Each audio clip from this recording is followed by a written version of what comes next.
Hello, welcome back to my channel. So today we are going to report quite a few jungle cacti. So the first one is this Rattail cactus, and the proper botanical name you will find here on the screen.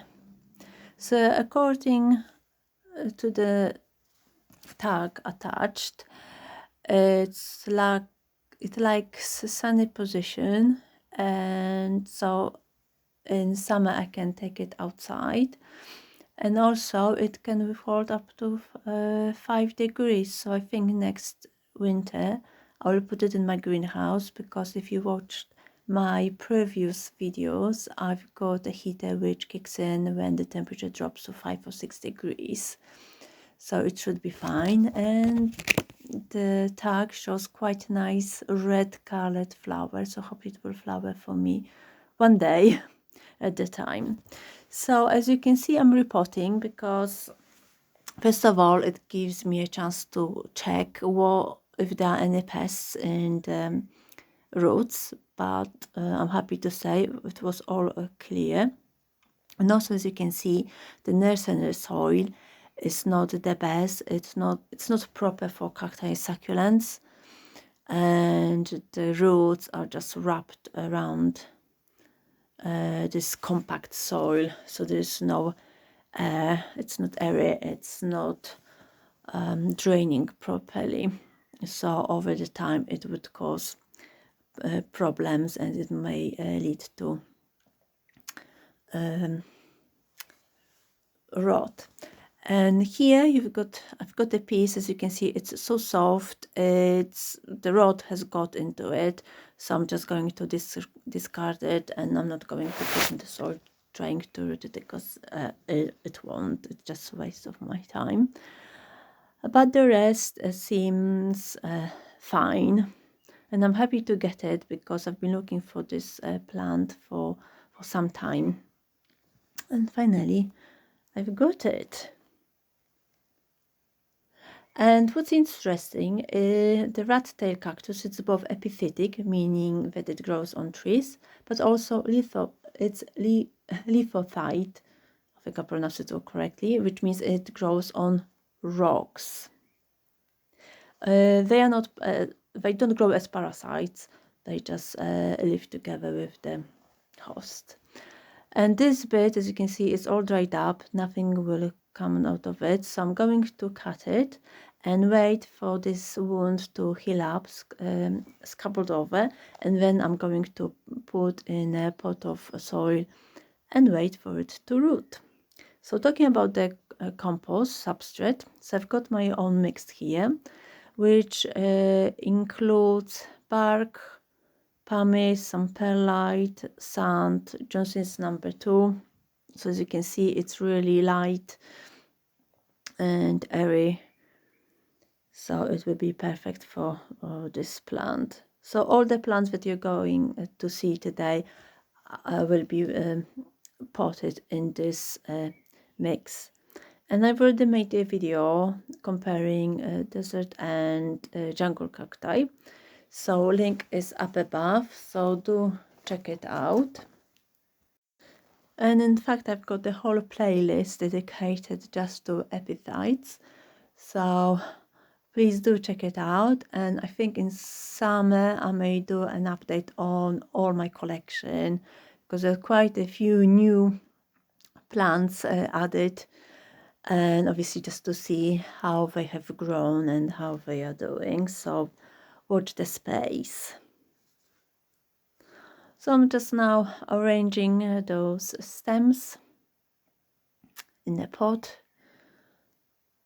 and you have already seen me adding some active charcoal, because as you know from my previous videos, it's got antifungal bacteria, because even when you try the hardest when repotting, there are some minor damages probably to the root system, so it just helps to prevent rot.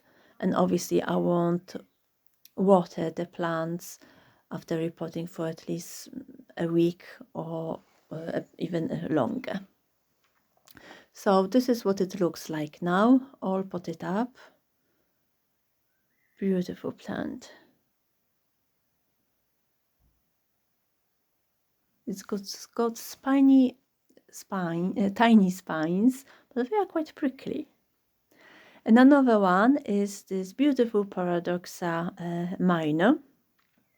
So the leaves or segments are quite interesting. They are twisted, and it's called minor because you can see that those kind of chains are small in comparison to paradoxa major, which is here in the insert photo.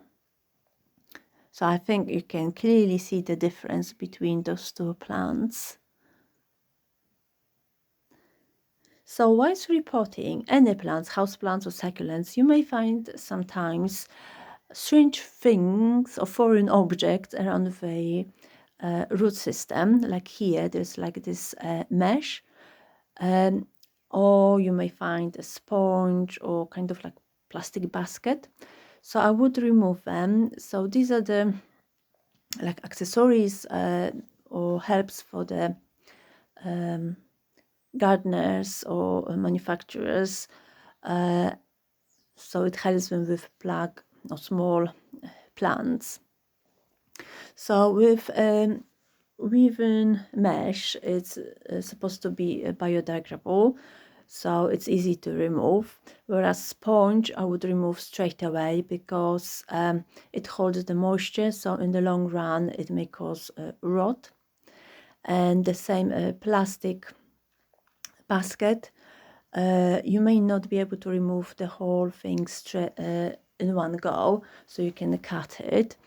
It's put there because it's easier for manufacturers, because then the root system usually stays smaller and all the energy the plant puts in the leaves, in the foliage or stems.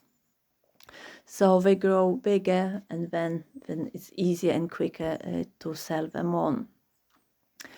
But over the time, when the roots develop and grow, they may get damaged once they are in this basket, so I would recommend removing it. But those are no surprises that you may get.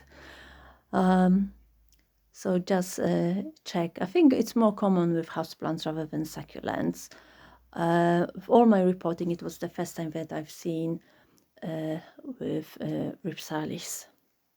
And here we go with this gorgeous Reptilis paradoxa minor. And another one. So that one is Reptilis mikrantha. So you can see the stems, they resemble more leaves. And again, it's the same process of repotting using the same substrate. But with this example, I'm going to show you what I usually do with any segments or leaves which fall off. So don't disregard them unless they look unhealthy or, like you've seen before, one was rotted. So if they look healthy, just find which one is the end, and if it's possible, and then just stuck in the pot of soil. Because the wound here is so small, I just waited a few minutes and then pot it up.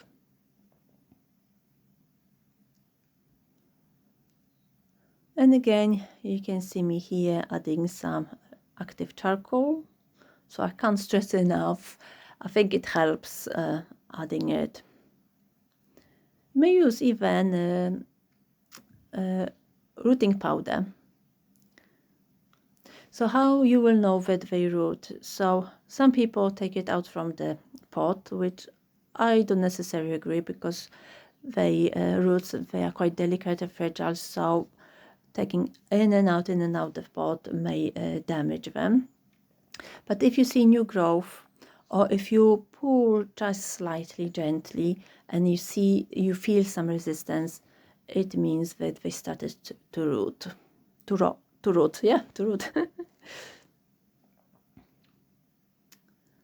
So you can leave it dry for some time, or you can just spray a bit the soil so it's just moist. It's not soaking wet, but it's just a bit damp, like I'm doing just now. So those 2 pots will go in bright but indirect light position. And here it is, the whole plant. Isn't it beautiful? And you can see the new leaf is starting to come out as well. And lastly, another one to my collection, which I showed you before, but finally I got time to report it. So here it's name. So even in this short video, you can see how diverse this group of jagu cacti is. So some of them look quite similar, but there are a few which are totally different. So let me know in the comments which plants you liked, or you did, or maybe you didn't like, which of those you have in your collection or would like to get. And please consider subscribing to my channel, hit the like button and the notification bell. Share with your friends or invite an succulent and cacti hobbyist to my channel. Thank you. And once spring and summer come, I will try to resume my schedule of uploading videos Wednesdays and Sundays. But over winter I had less time, and plus there was not much happening. Right. So I hope you enjoyed this video, and I will see you next time.